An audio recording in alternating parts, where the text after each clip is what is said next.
Papa Syahril dah sebut tadi, kita nak bercakap tentang panduan pengambilan ubat-ubatan semasa penyusuan. Ini kerana tentunya amalan penyusuan ibu adalah diet terbaik untuk bayi sendiri kerana ia memberi faedah nutrisi yang lengkap. Tapi ada kerisauan sebenarnya kalau ibu-ibu yang menyusu ini perlu ataupun bergantung kepada preskripsi ubat tertentu. Jadi adakah ia memberi kesan kepada bayi yang mereka susui?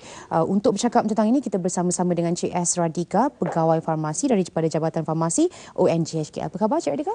Khabar baik. Terima kasih kerana bersama-sama kami hari ini. Ya, terima kasih kerana memberi saya peluang untuk berkongsi sedikit maklumat tentang pengubatan dan masa penyusuannya. Ya, sama-sama. Baik, pertama sekali saya nak tahu betul ataupun tidak kalau ada ibu yang risau tentang perkara ini. Memang berasas ataupun tidak kerisauan mereka? Okey, sepanjang saya bekerja di Jabatan ONG di Farmasi HKL, memang kita dapat ramai ibu yang bagi feedback yang mereka risau tentang bolehkah saya ambil ubat semasa penyusuan ni.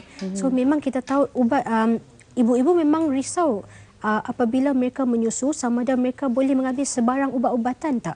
Jika mereka mengambil ubat-ubatan tu, bolehkah mereka sambung dengan penyusuan tanpa kerisauan?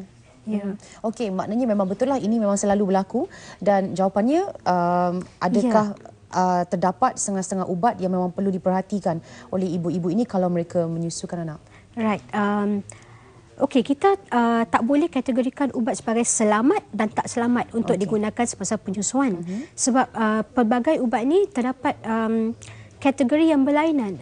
Ada yang boleh digunakan dengan selamat, maksudnya tanpa was-was. Ada pula yang boleh digunakan semasa penyusuan tetapi pada masa sama kita perlu memantau pada bayi yang menyusu tersebut sama ada terdapat apa-apa kesan sampingan daripada ubat tersebut pada bayi, dan juga ada kategori ubat di mana memang tidak sesuai untuk ibu menyusu pada ketika mengambil ubat tersebut.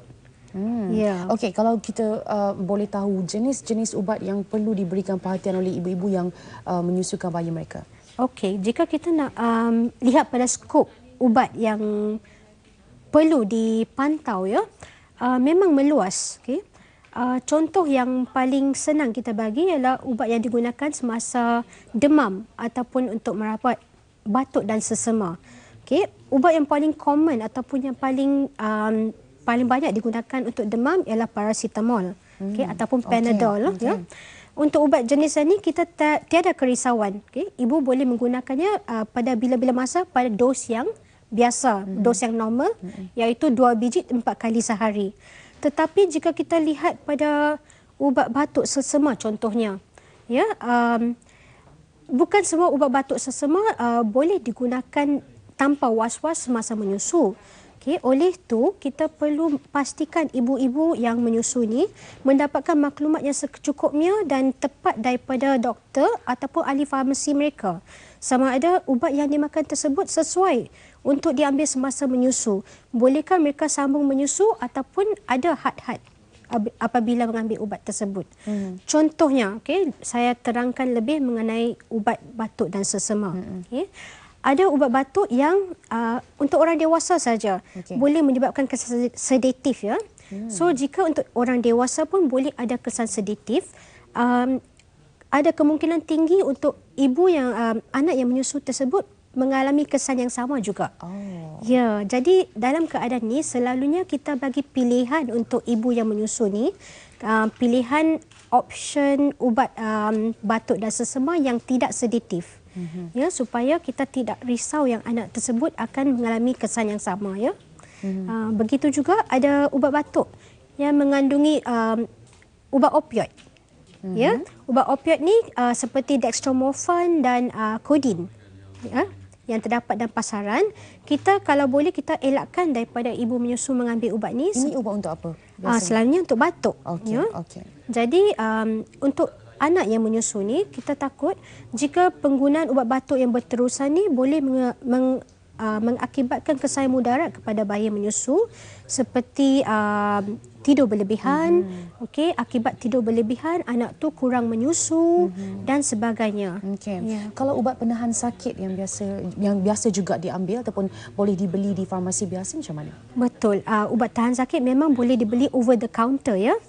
Jadi untuk ibu yang menyusu penting untuk mereka tahu ubat tahan sakit yang jenis mana yang sesuai diambil semasa penyusuannya.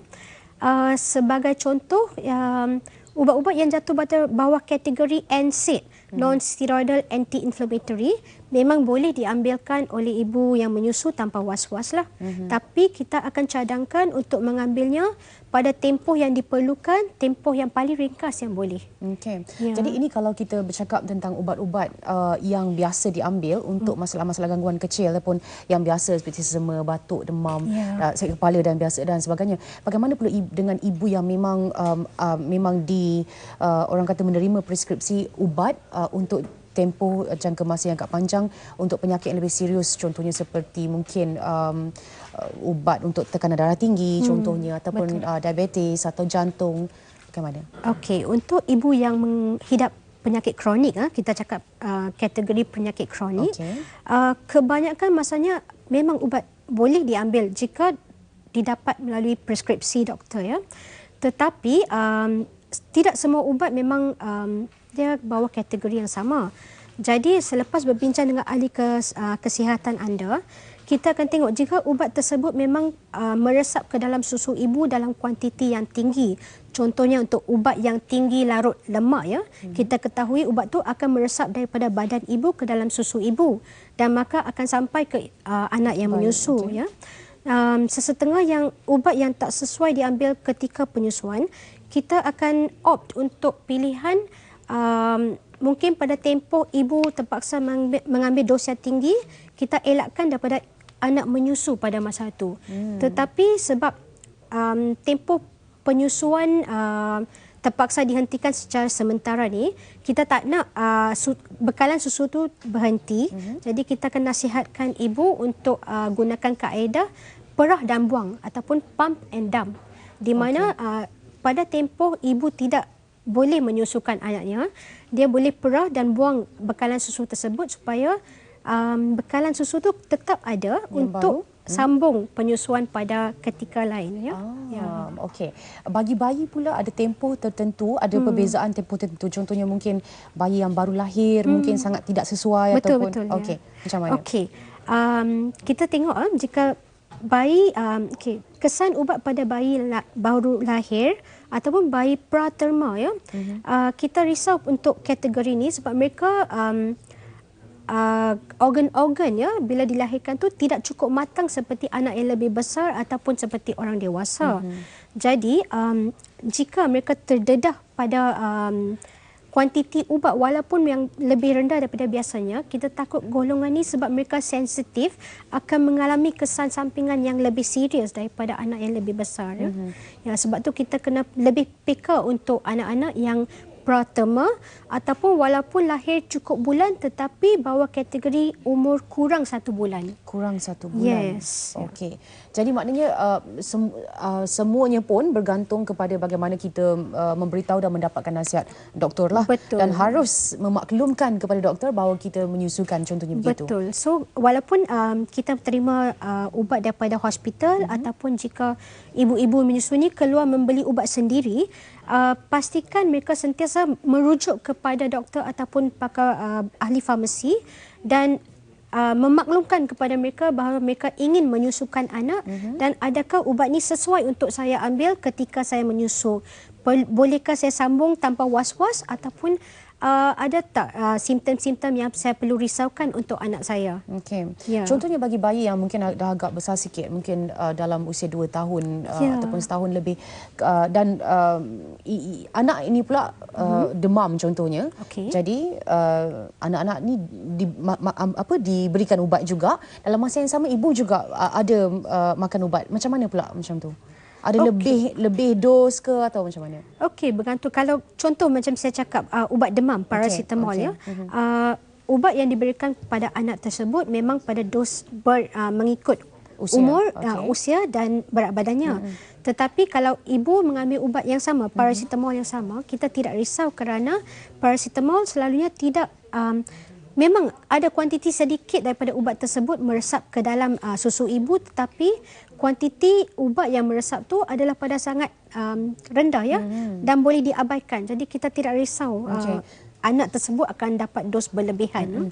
Jadi ia tetap bergantung kepada jenis ubat yang Jenis diambil. ubat, dos yang diambil oleh ibu dan tempoh berapa lama ibu mengambil ubat tersebut. Okey. Kalau vitamin biasa yang mungkin mereka cuma beli di farmasi juga, vitamin yang mungkin untuk kuat, untuk nutrisi dan sebagainya, ini macam mana? Okey, untuk vitamin ataupun suplemen, selalunya tidak ada halangan untuk ibu mengambil, ibu yang menyusu, sebab memang satu, kita tidak risau ubat tersebut akan meresap ke dalam susu ibu disebabkan oleh banyak faktor, seperti ciri ubat suplemen yang diambil tersebut, dia jenis larut lemak ke ataupun protein binding yang tinggi, faktor-faktor tersebut. Tetapi jika kita lihat pada ubat tradisional pula, jika ibu yang menyusu ni membeli ubat tradisional daripada sumber yang kita tidak tahu, kita tidak akan tahu apa efeknya pada anak yang menyusu. Jadi kalau boleh konsult dulu pakar kesihatan anda sebelum membeli apa-apa suplemen ataupun terutamanya ubat tradisional. Ya, okey. Dan kena faham bukan semua perkara boleh dihadam atau dimakan oleh kanak-kanak ataupun bayi. Jadi formula yang sama jugalah sebenarnya harus kita faham dalam kita mengambil ubat semasa kita menyusukan bayi. Apakah kesan yang paling besar boleh berlaku kepada anak-anak ataupun bayi jika ibu tidak memberi perhatian kepada pengambilan ubat semasa penyusuan? Okey, jika kita ambil contoh yang paling common iaitu ubat antibiotik, yang jatuh bawah kelas penisilin contohnya. Untuk ubat penisilin ini memang tiada halangan untuk ibu yang menyusu mengambil ubat ketika penyusuan. Tetapi pada waktu sama kita kena pastikan ibu dia aware, dia tahu yang dia kena pantau anak yang menyusu tersebut. Sebab ada kalanya walaupun ubat tersebut tidak memberi kesan memudaratkan kepada bayi, tetapi ada kalanya memang sesetengah golongan ni akan menghidap masalah seperti masalah penghadaman, ruam ataupun alergi disebabkan oleh antibiotik yang diambil oleh emak. Tetapi untuk ubat-ubatan merawat penyakit kronik pula, contohnya ubat kemoterapi, yang ibu yang menyusu menjalani kemoterapi, memang pada ketika itu mereka akan dihalang daripada penyusuan sebab memang ubat kemoterapi itu akan mendatangkan kesan sangat memudaratkan kepada bayi menyusu. Ya, bila Cik Radhika sebut tentang alahan tadi, alergik tadi, mungkin juga ada setengah-setengah bayi yang kita masih belum tahu mereka alergik pada apa. Betul. Jadi ada kemungkinan bahan yang menyebabkan alahan itu datang daripada ibu yang menyusukan bayi ini. Ada juga kemungkinan. Ya, betul. Memang ada kemungkinan. Sebab itu, sebab bayi yang baru lahir tu imunnya mereka belum lengkap lagi. So mereka terdedah walaupun benda yang sangat remeh boleh mendatangkan kesan yang lebih besar kepada anak yang menyusu tersebut. Yang penting ialah bila mungkin satunya dapatkan nasihat doktor terlebih dahulu, dan kalau dah dapat nasihat dan makan ubat serta menyusu, mungkin kena tengok perubahan sentiasa ataupun pantau anak yang disusui itu. Bayi kita. Okey, baik. Terima kasih kita ucapkan Cik S. Radhika kerana bersama-sama kami. Pegawai Farmasi Jabatan Farmasi UNJHKL bercakap tentang panduan pengambilan ubat-ubatan semasa penyusuan. Baik, untuk